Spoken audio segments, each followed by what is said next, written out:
Bonjour, moi c'est Madame Scoyer, je suis enseignante et référente aménagement raisonnable au sein d'une école technique et professionnelle. La question que je me pose et que les enseignants se posent, c'est quand l'élève est numérisé et qui ne joue pas le jeu lors d'une évaluation de ne pas utiliser Internet ou ChatGPT pour répondre aux questions. Quel pouvoir avons-nous ?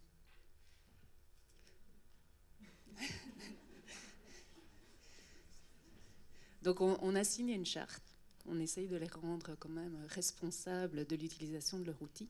Ils signent une charte qui dit que s'ils n'utilisent pas l'outil de manière scolaire, l'outil peut leur être retiré. Alors, c'est comme si on me disait de retirer mes lunettes, mais c'est le seul moyen que nous avons trouvé. Mais nous avons des élèves qui, outre ça, utilisent ChatGPT lors des examens et des évaluations et on ne sait pas comment réagir. Donc ce que vous soulevez, c'est vraiment concrètement la question de la mise en place de l'aménagement. Donc tout est mis en place pour l'élève pour qu'il puisse accéder à son aménagement raisonnable. Et parfois, voilà, il faut qu'il participe aussi à la construction d'un aménagement raisonnable. Et donc toute la question, c'est de voir comment lui, on peut lui faire comprendre qu'il doit aussi respecter ce à quoi il s'est engagé pour lui permettre en fait de pouvoir en bénéficier.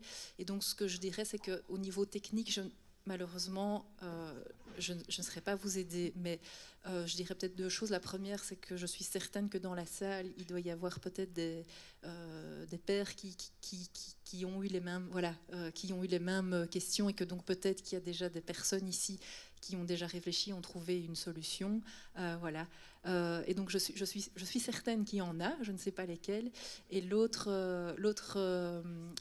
point, c'est aussi toujours de bien se dire que si vous avez des difficultés dans la mise en place d'aménagements raisonnables, donc ce que je suppose que vous faites, mais donc c'est de bien faire appel à tout le réseau possible et le partenariat qu'on a cité tout à l'heure, et aussi peut-être parfois voir s'il n'y a pas des alternatives. Donc je ne l'ai pas souligné, mais de voir est-ce qu'il n'y a pas quelque chose d'autre alors qui peut quand même aider l'élève. Mais en tout cas, je comprends évidemment les difficultés quand vous êtes confronté à une double obligation, celle qu'évidemment il ne peut pas utiliser ChatGPT mais qu'en même temps il a besoin d'Internet. Donc je propose de laisser la parole à la salle pour voir s'ils ont des réponses plus concrètes.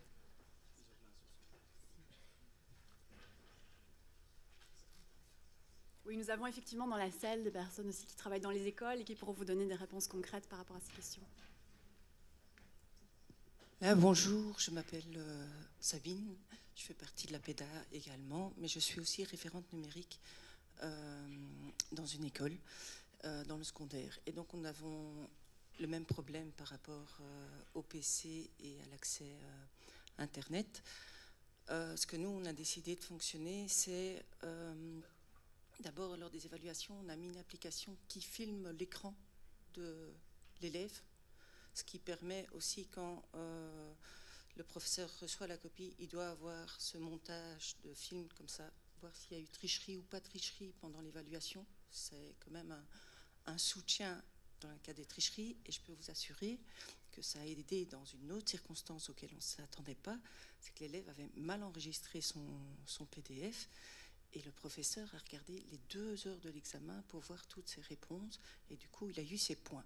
Donc j'ai trouvé ça fabuleux, c'était quelque chose auquel on ne s'attendait pas, et ça a été super génial. Et alors, alors au niveau des réactions quand il y a quelque part c'est une tricherie, on s'est dit on doit faire quelque chose de différent. Non, on a pris les mêmes règles qu'on fait aux autres élèves quand un élève triche en classe. Je veux dire, quand il a son copillon, quand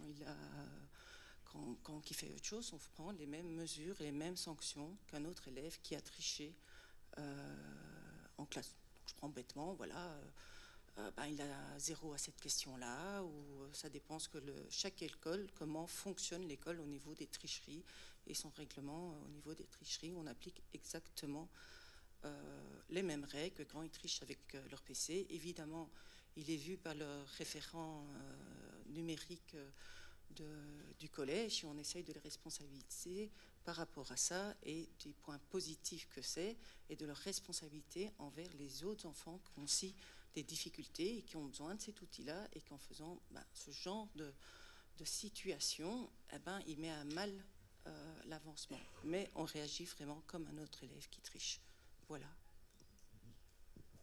Merci. Je pense qu'il y avait quelqu'un d'autre qui voulait participer.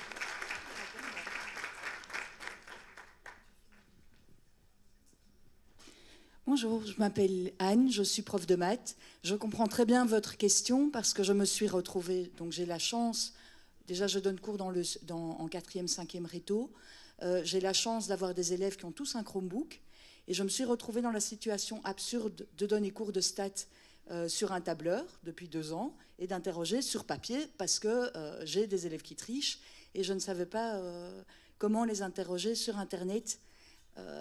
Et alors, depuis cette année, le service informatique arrive à... Je ne sais pas comment ils font.